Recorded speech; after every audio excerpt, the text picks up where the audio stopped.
Hello, everybody, and welcome to Geopolitical Trends, where truth matters. Excited to be with you as always. I'm even more excited because I have a dear friend of mine, Larry Johnson, is here. Hi, Larry. Hey, David. Thank you for the invite. Always enjoy chatting with you, man. Of course. It's a treat to have you here. So, and thank you for coming on here.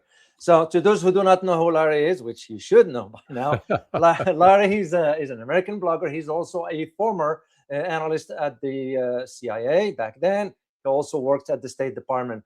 He is the host of the Counterterrorism channel. So I'm going to put the link for you in the chat box. I highly recommend you to go subscribe to that, but also listen to the interviews for the guests he invites. Very, very insightful.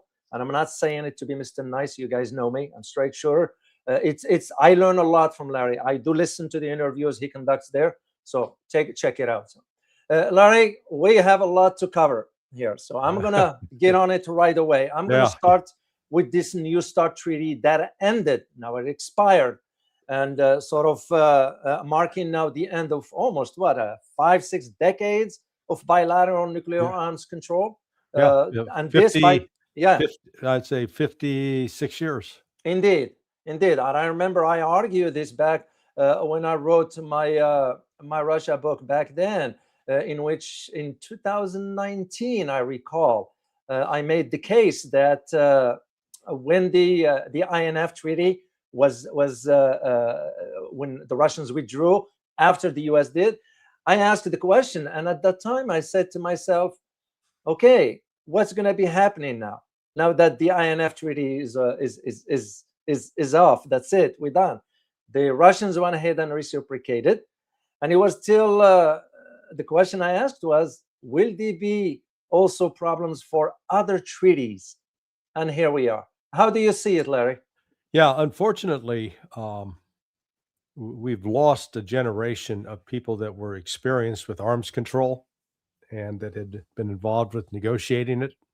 Mm-hmm. You know, if you go back, one of the real incentives to establish such agreements was based upon, we still had people that had fought in World War II and that knew the actual cost of war. The Soviets much more than the United States in particular. Mm-hmm. So there was a willingness to do that. And, you know, here's Trump is guilty of just gross incompetence when it comes to this. Instead of, Trump's position is, well, he didn't think that the New START was a good deal. And they want to argue that we want to get the Russians and Chinese with their combined weapons are the same as ours. Well, that's not going to happen. But if that was your objective, still keep the existing START in place and do the negotiations on the other without just saying, no, it's off the table. Because once it went away, Russia has been trying since September to say, hey, let's continue to abide by it. Once Trump let it die, they said, okay, screw it. We'll reassess our military needs and we will act accordingly. So whatever control that the United States thought it possibly could have had is gone. And so this was just a dangerous, stupid move. Yeah. But, again, Trump walked away from the Intermediate Nuclear Forces Agreement. And as a result, Russia's now got the Orushnik missile, and we don't have anything approaching it. And then, George W. Bush walked away from the Anti-Ballistic Missile Treaty Agreement. Mm-hmm. And we're still stuck with the Patriot, which doesn't really work. And the Russians have developed they had the S-300 back then. They've developed S-400, S-500, and S-550, which are, the most advanced air defense systems in the world. Yeah. So we keep shooting ourselves in the foot. And it's not just Trump. I mean, it's been across the board. Yeah. I want to play this clip quickly here, Larry, just for the audience to know exactly what's been happening here. The last Russia-U.S. nuclear arms control treaty, known as New START, is due to expire on February 5th. Russian President Vladimir Putin has proposed that the two sides stick to existing warhead limits for one more year to buy time to work out what comes next.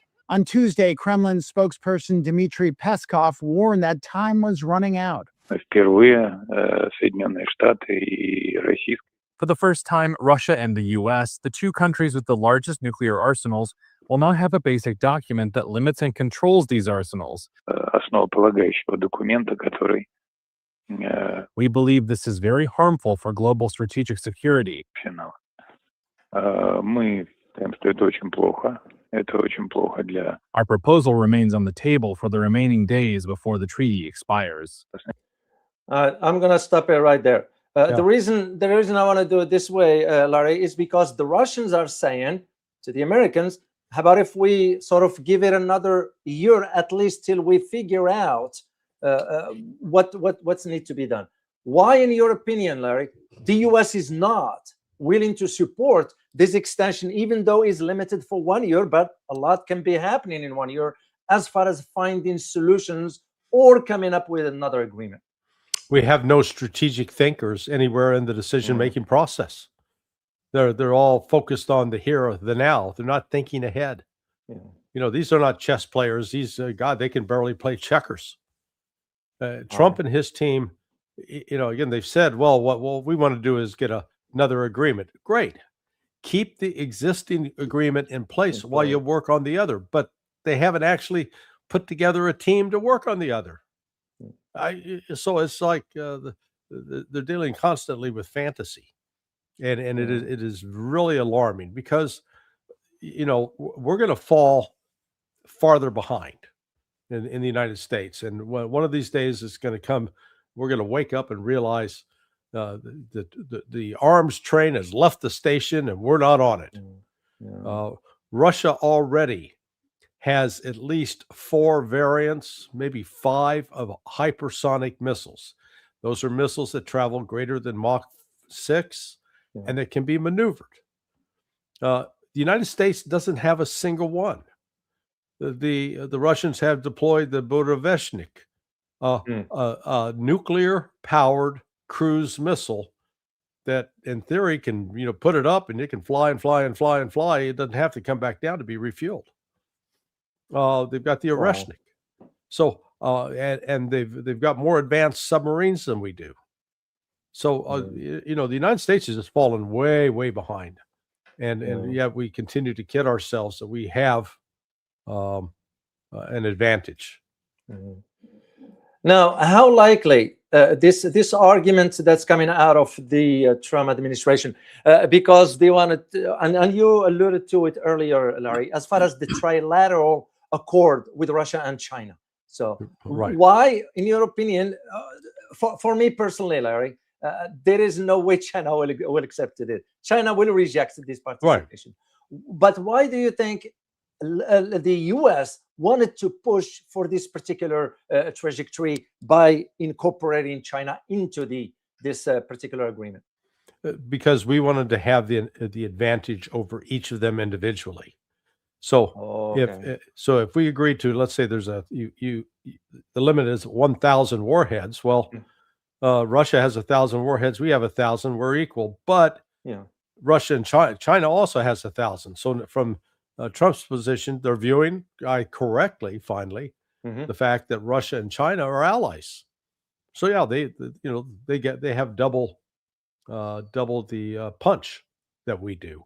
But again, this is we can't even, should not even begin to entertain use of nuclear weapons. But unfortunately, there are people that they've watched too many Hollywood movies, Marvel heroes, and think you can launch one and get away with it and not suffer devastating consequences. I've been reading some analyses or white paper that is coming out of Washington, and one of the arguments that was mentioned, Larry, was that it was the Russian war on Ukraine that contributed to the shaking of the last safety sort of valve in the nuclear arms control system between Washington and Moscow. What's your assessment on this? To me, it's nonsense argument anyway, but I'd like to hear your input on it. Well, since the collapse of the Soviet Union, 1991, the United States has taken every step possible to provoke a confrontation with Russia, as opposed to saying, how can we work together? How can we have an actual real partnership, both strategic, economic, politically? But in fact, we've done the opposite. We've done everything in our power to try to subvert, weaken, and destroy Russia. But on separate occasions, in fact, I spoke with a senior Russian advisor, Sergei Karaganov. Karaganov was an advisor both to Yeltsin and has been an advisor to Putin for the last 27 years. And he said that both Yeltsin and Putin made specific, repeated requests to join NATO and were turned away. Not only did the United States turn down Russia's request to join NATO, but then we funded a Muslim insurgency, an uprising in Chechnya, using outsiders from Afghanistan, Sunni extremists. And we basically fed into a 10-year war, 11-year war that Russia fought and ultimately won. We encouraged the government of Georgia to attack Russia in the August of 2008. Russia had peacekeeping troops in the Ossetia and Abkhazia. Abkhazia and Ossetia, where they were together there. And so those peacekeeping troops have been there since the collapse of the Soviet Union, and then they attacked Russian soldiers. So when the Russians fought back, that was proclaimed as a Russian aggression. So, but throughout this, the United States has been building up Ukraine, building up its military capability, all for the purpose of targeting Russia. So instead of coming out and say, how can we help Russia? It was we've been more like, how can we screw Russia out of its resources and take advantage of it? Yeah, you're absolutely correct about the Abkhazia and South Ossetia. I remember because I wrote extensively on it at that time. And you remember him, I'm sure, Larry. What's his name? Mikhail Saakashvili. Yeah, Saakashvili. Saakashvili, he was there, which was, placed in that position by the U.S. And what happened, because I got one specific info at the time when the first shot was fired, he reached out to NATO and he reached out to Washington. He's like, hey, guys, are you coming to help me? You know what was the answer? We told him, are you out of your mind? Do you want us to fight in nuclear Russia? And he was screwed for that. So that's where he made the argument, next Russia is going to go to Finland and take Finland, in Finland and Sweden. And I said to myself, this guy is losing it. So he didn't have any. All right, let's move on into this part of the world right here, Middle East, the Persian Gulf. What is your overall assessment, Larry, on what's going on right now regarding the U.S., Iran, and I will add Israel to the mix as well? I think we are going to attack Iran within the next 12 days. And when we do so, we will unleash a regional war, a war that will likely involve Iran having to attack Armenia and Azerbaijan, because they will be used as launch pads for attacking Iran, the destruction of U.S. military bases in the region, and the attacks on Israel, which will cause devastating losses to the Israelis. This is going to be ugly. This is going to be bad. Trump is now under such enormous pressure to hit Iran that it's gone beyond logic and reason. It's now pure emotion. And, when people are not thinking with their heads and thinking with other parts of their body, they get themselves into trouble. And that's where we're at. Right now, the United States has we've deployed one carrier strike group. So we've got one aircraft carrier, 3 destroyers. And if you step back and think about it, that fleet, that group is smaller. It's about 50% the size of the carrier strike group that we had in the Red Sea last March, where Trump launched Operation Rough Rider, which was to open freedom of navigation in the Red Sea to take down the Houthis. at that time, at the height of the operation, we had 2 aircraft carriers, Mm-hmm. 4 destroyers, 1 cruiser. Now, off the coast of Iran, we got 1 aircraft carrier, 3 destroyers. So we got far less firepower. And yet, when we had what we had in the Red Sea, we couldn't stop the Houthis. We had to pull out. We declared victory and went home, but we accomplished none of our objectives.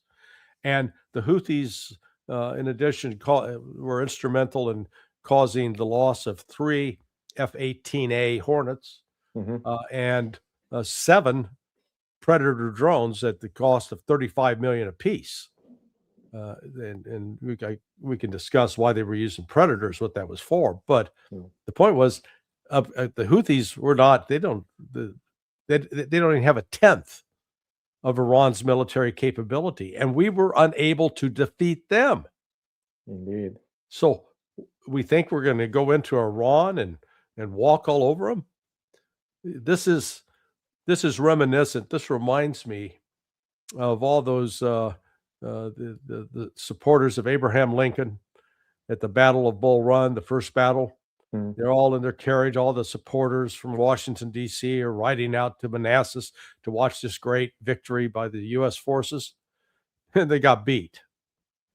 And I think that's what's going to happen here. I think the United States is going to suffer some devastating losses, and it's going to put, Trump's initial reaction will be to try to figure out how to respond militarily by upping it.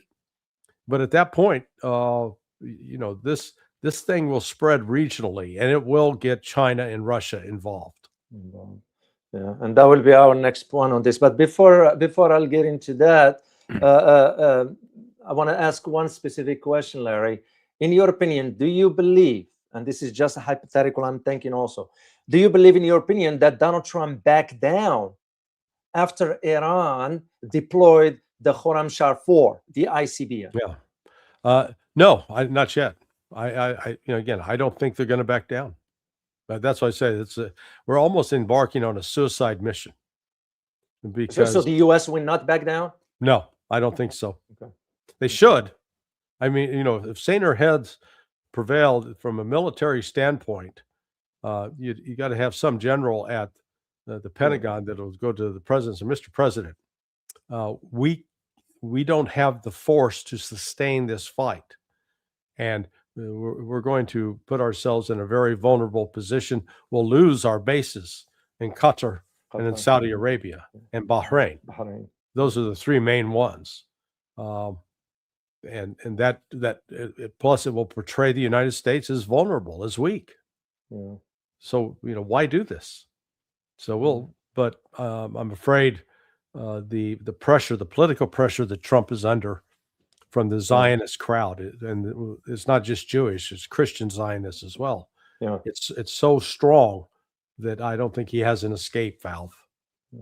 So the deployment of Iran's advanced missiles, does it carry any weight in counterbalancing what the U.S. has been sort of advocating for and so forth?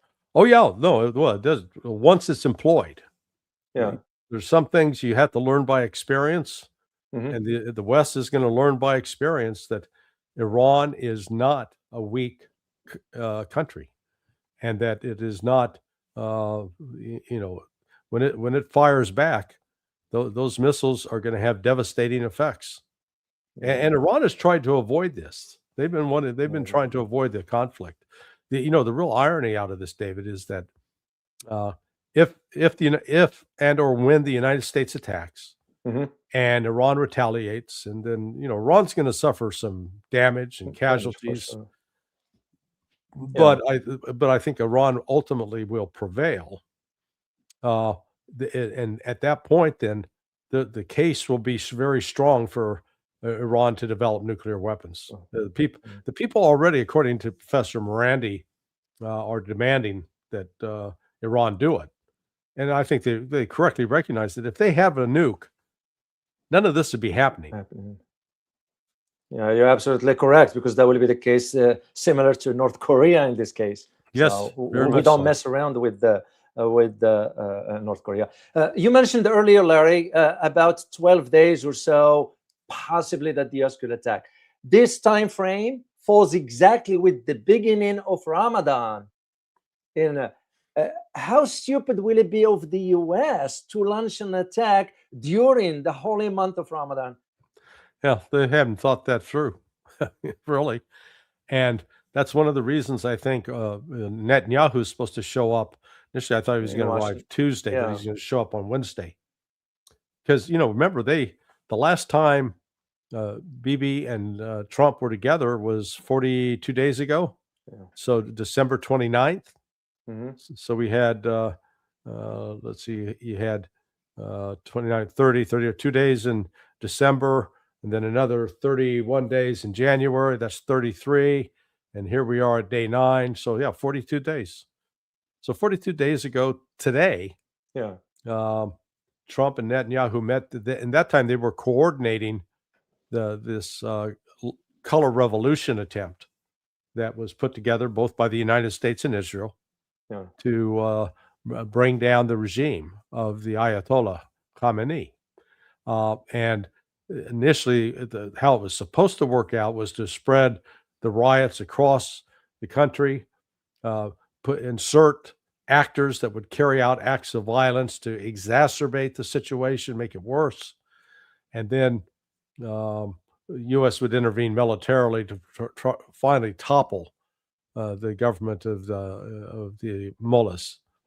But it failed. And it failed because the Iranian authorities, with the help of the Russians and Chinese, were able to detect and dismantle the Starlink network. They shut down the internet for about 4 or 5 days, and it killed the coordination process. And then by having identified the Starlink as the network, they were able to reverse engineer and find those individuals that were operatives for Israel. And I think a large number of them were arrested. I don't know if they were executed or not. So we had that. So now this next go round, I believe, is to coordinate the next phase, this attack, because it's an attack that the U.S. is saying it's bringing more military resources into the area, but those appear to be only air assets that aren't based on the carrier. The carrier is actually going to play a pretty limited role if there is an attack. You mentioned Russia and China, and I'm thinking within the context of this particular developments that's taking place right now in the Persian Gulf. Yeah. In your assessment, Larry, is there any possibility that Russia and China might play a much different role than what happened last year in June when Iran was attacked, in case of there is a military escalation? Oh yeah, no, absolutely, guaranteed. For example, right now, there are Russian and Chinese warships that are headed to the Arabian Sea to participate in the annual joint naval military exercise between Iran, China, and Russia. This will be the 8th year they've done it, and they've always done it around this time. So this is not a movement of those naval assets in response to Trump's threats. This is already, but it coincides nicely. But since the end of the 12-day war last year, Iran has been very aggressive and open to receiving assistance from both China and Russia. The Chinese reportedly have deployed both a 3D radar that is capable of detecting stealth aircraft. I like the F-35 or the B-2, as well as employing an anti-GPS system that any cruise missile, Tomahawk cruise missile that tries to overfly Iran will not be able to get a firm fix on GPS coordinates, which it needs in order to strike the target. You've had Russia providing air defense systems along with China, and Russia holding extensive consultations with the Iranian general staff, as well as the Iranian president and the Iranian foreign minister. I think it would not surprise me that if you had both Chinese and Russian military personnel in Iran manning some of the systems that may be unfamiliar to the Iranian soldiers, or they're still in the process of getting trained on them. Yeah. So that creates the added problem that if the United States strikes and starts killing Russians and Chinese, there will be some serious issues arise out of that. So they're much more proactive this time than they were last June. Well, I do know, Larry, that the Chinese sent their spy ships, and that's the ones that is tracking the movements of the USS Abraham Lincoln. So I checked on that information to make sure it's accurate, because it was not reported in the media. And it was indeed, the Chinese did send this one. One thing on this particular topic that came to mind has to do with the ongoing negotiations right now in Muscat, in Oman, between Iran and the US, which separately, by the way, just for the community, each country is meeting with the others because there is no direct contact yet. They are working through the third party.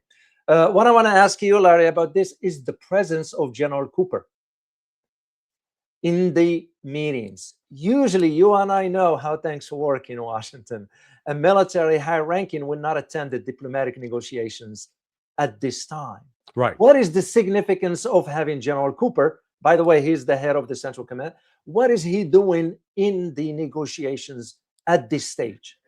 Well, just taking up space right now, I would say, because when you look at this, is not really even this is not a formal negotiating system that the Russians recognize. I mean, if you're going to have a negotiation to bring an end to the war, that's going to be led by Sergei Lavrov or Sergei Rybkov. It'll be out of the foreign ministry with supporting cast. I mean, this one's got Witkoff and Kushner still, and and we're talking Iran here. I'm sorry, I'm getting the two confused. Yeah. What was interesting is the Iranians were not they sent a foreign ministry delegation, and they're talking to the Omanis. Omanis, yeah. And then the Omanis go talk to the Americans, and then the Americans talk to the Omanis, and so they're playing telephone tag. Yeah. The Iranians did not bring along anybody from the military side, because the only thing they're going to discuss, and they made this clear to the United States, is we will talk about allowing inspections of our nuclear facilities. And we'll be willing to entertain some reasonable proposals with respect to enrichment of uranium. Apart from that, we're not talking about anything else. And when Cooper, even though they were in separate rooms, at one point they did come together to meet just briefly to exchange pleasantries. And when Cooper walked in, the Iranians refused to acknowledge him or shake his hand. Yeah. They didn't want to have any contact with them. So those negotiations, though, alarmed the Zionists in the United States and in Israel. I mean, just they had a freak out. Yeah. I gauged that in part based upon a Substack article written by Stephen Bryan. Stephen's a good guy. I mean, I like and respect him. He is a Zionist, and he's doesn't hide that at all. Yeah. He was the Undersecretary of Defense under Reagan from 81 to 88.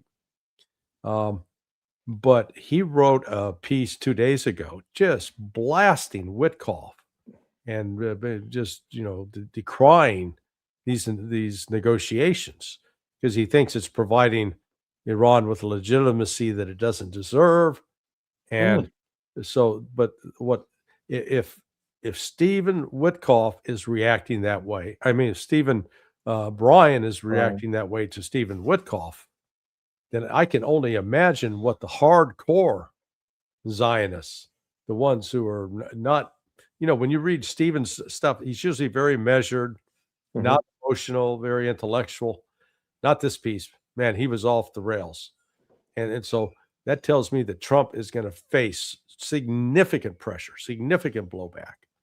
Yeah, to go for a war. with Yes. Iran once again to Yes. complete whatever. So Yeah. how it's going to end? How's it going to end, Larry, in your opinion, if these negotiations will ever to take a foothold and lead to something productive? How it's going to end? So, well, we got several options, the scenarios. Mhm. The best scenario would be that the U.S. will enter into negotiations with Iran. They'll reestablish inspection protocols. Where both the U.S. international community has full assurance that Iran is not building a nuclear weapon. Mhm. It will be, let's call it modified JCPOA.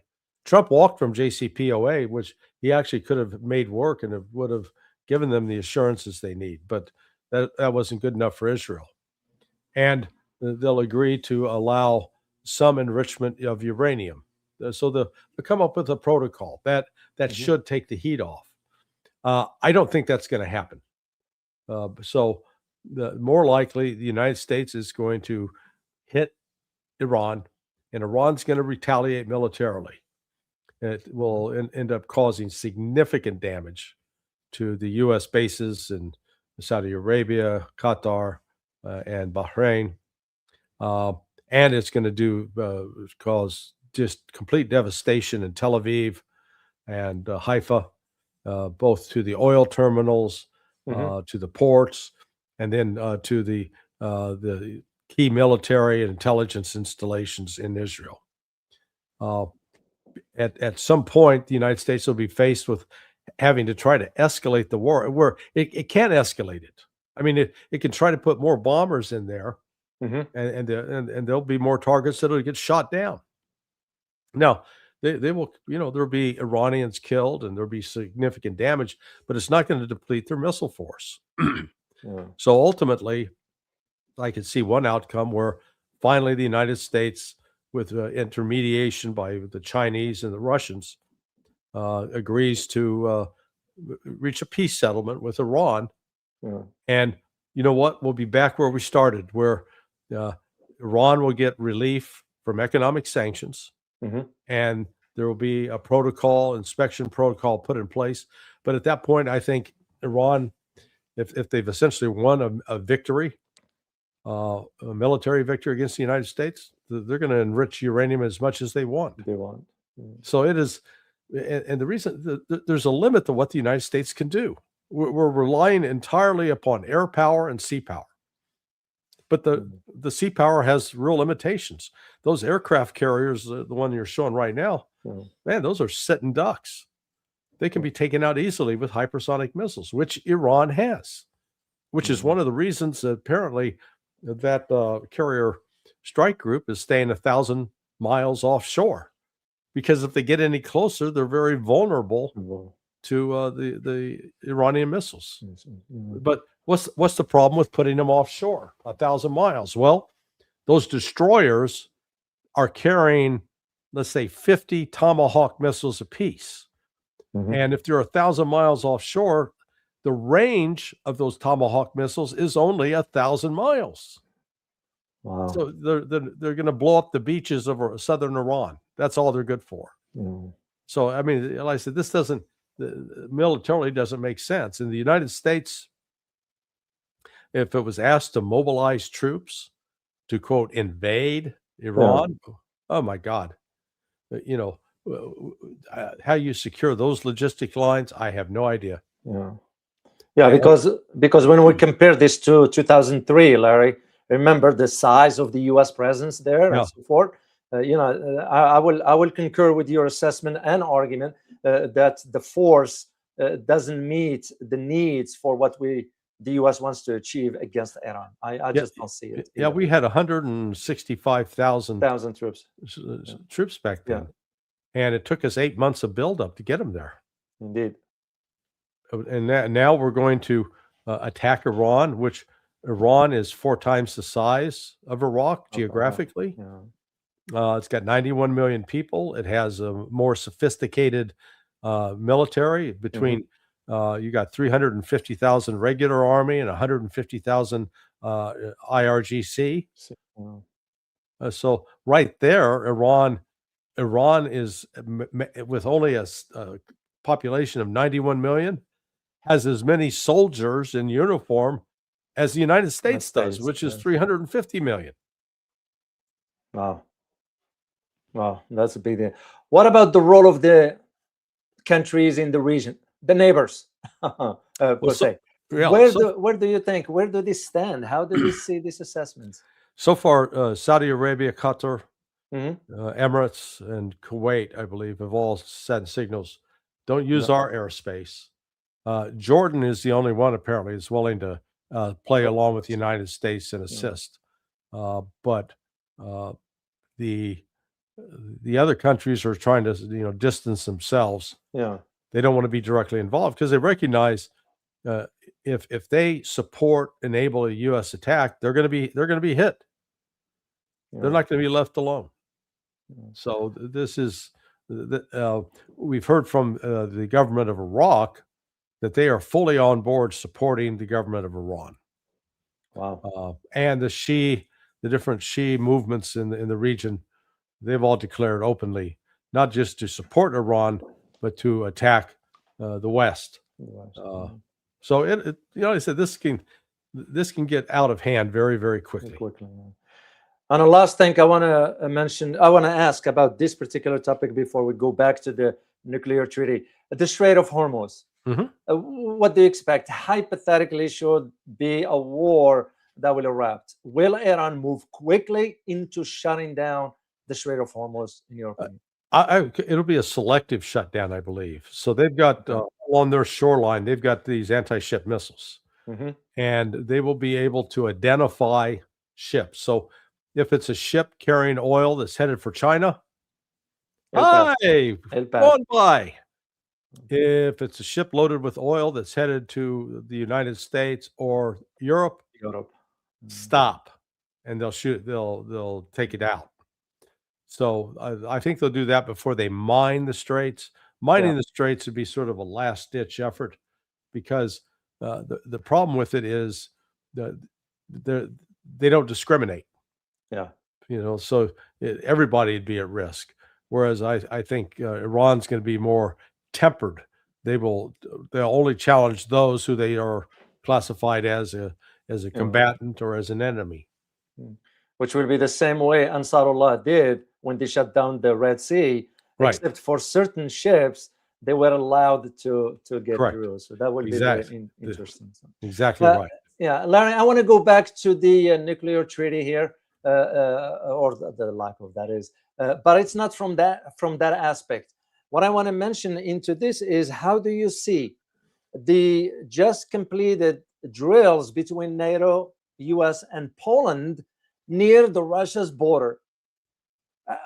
First of all, how irresponsible of the Polish government to drag itself into this to begin with?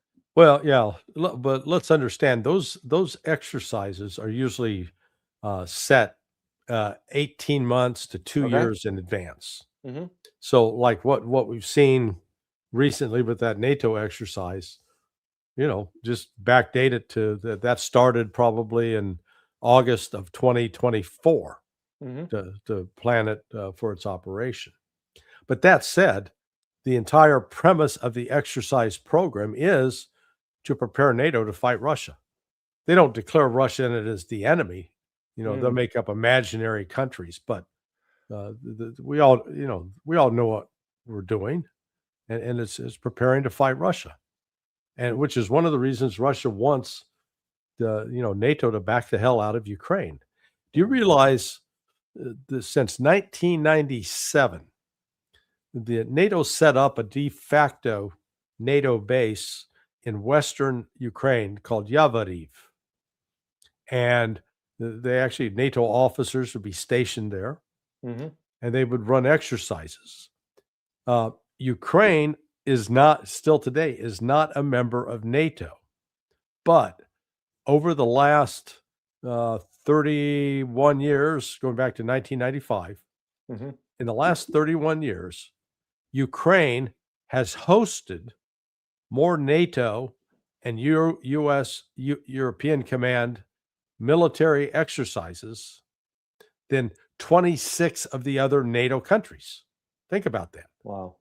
I mean, there's 6 other countries that have been, on par with Ukraine, but Ukraine, even though it's not a NATO member, has hosted more exercises than, say, Spain and Portugal, France.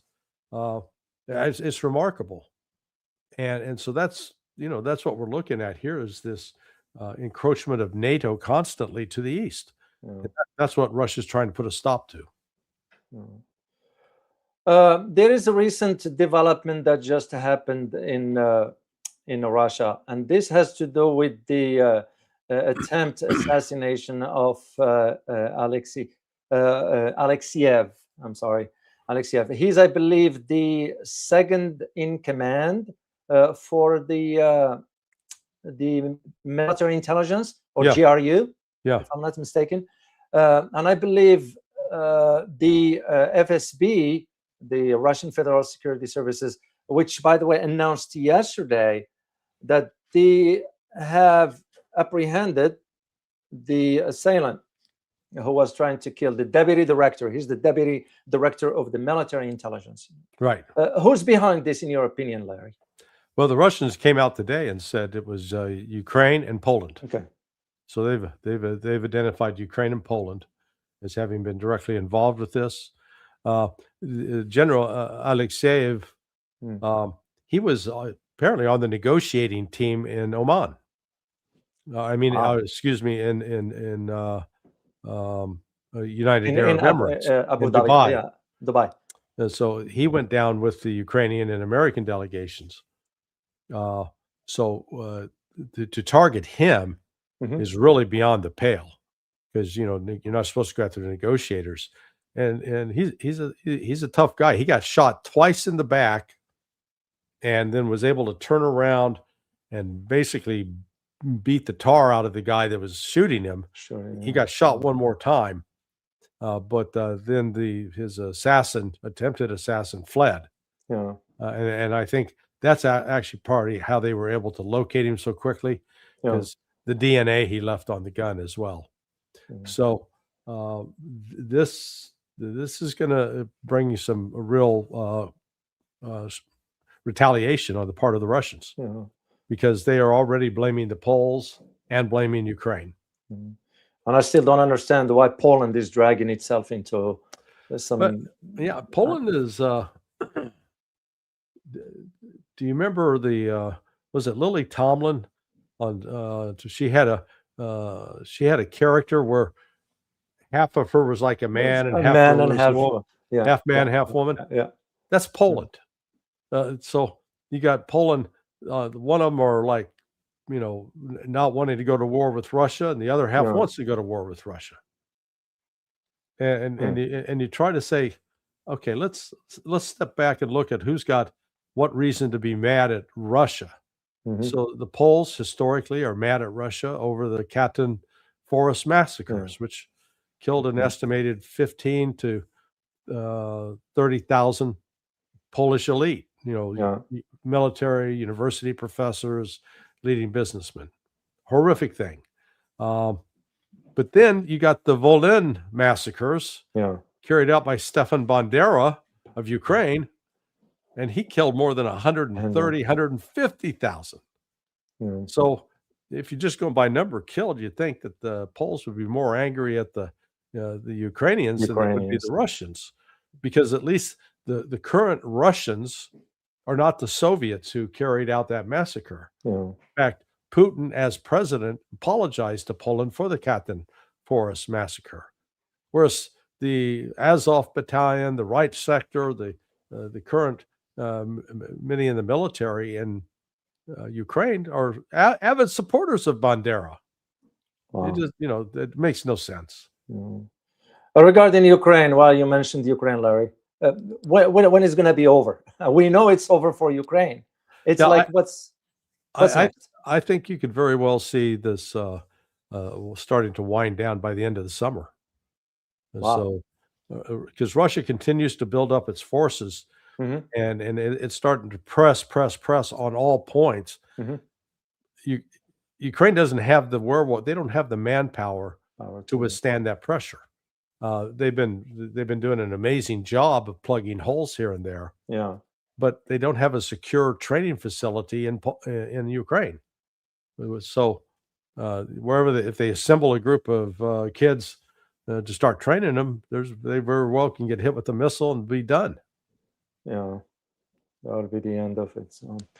Well, Larry, actually, I have one question for you from one of avid supporter of the channel, American Citizen X. Thanks for being here. A question for you, Larry. Is there any location in which the U.S. can practically amass enough forces like what we did in the Desert Storm? No, there isn't. The logical location would be Iraq. Put them in Iraq. Yeah. But otherwise, if you put them into Saudi Arabia, how are you going to get them across the Persian Gulf? You got to do an amphibious operation. That'd be on a size that we haven't done since D-Day. So it's just, and in this age of ISR, intelligence, surveillance, reconnaissance, it's impossible to assemble any force of any size without being detected. And if they're declared to go to war with Iran, once you start assembling those forces, you're not going to wait for them to attack you. If I'm Iran, I'm going to go ahead and attack immediately. Yeah. So we're in a whole new universe. Yeah. Well, let's hope it doesn't get out of control. So yeah. So your final word, Larry. I want to ask one more time about this nuclear treaty that's ended. What's the future? How do you? I am concerned as one who been reading about this for over 25 years or so. I am concerned that now there is nothing that is going to limit. It's unleashed for both countries. Yeah, you've had people like Sergei Karaganov in Russia, who's a leading political thinker, and he does have influence with Vladimir Putin. And he's openly said that Russia may have to use nukes against Europe. So it's just it's not seen as an unthinkable. Far from it. So let's hope some cool heads would prevail and they come to some sort of really an agreement regarding this. We can't live without. To me, it's concerning. I'm with you. I'm with you, brother. Yeah. Larry, my dear friend, I can't thank you enough for really carving out time for us here for the community, share your knowledge, and I really look forward to having you next time. Hey, listen, David, thanks so much, and I appreciate the invite. My pleasure, Larry, as always. My pleasure. Bye-bye. Bye. To the community, I hope you enjoyed Larry here. He's busy, but he was kind enough to allocate time for us here. And it's always nice to hear from him because he knows his stuff. He's been around long enough to know how things work. I thank you enough for being here, joining us here in this live stream. And I also appreciate you maintaining the civil discourse in the chat box here. I'm very, very grateful and thankful to you. I'll take this opportunity to say thank you to American citizens for gifting a membership here in support of the channel.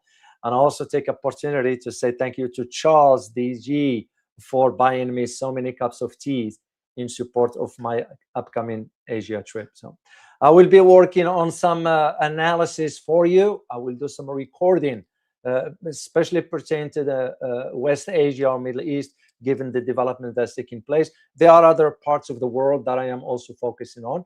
I will be doing some recorded videos for you and analysis, in addition to the live stream we always do. As always, remember, geopolitics impacted daily life in more ways than one.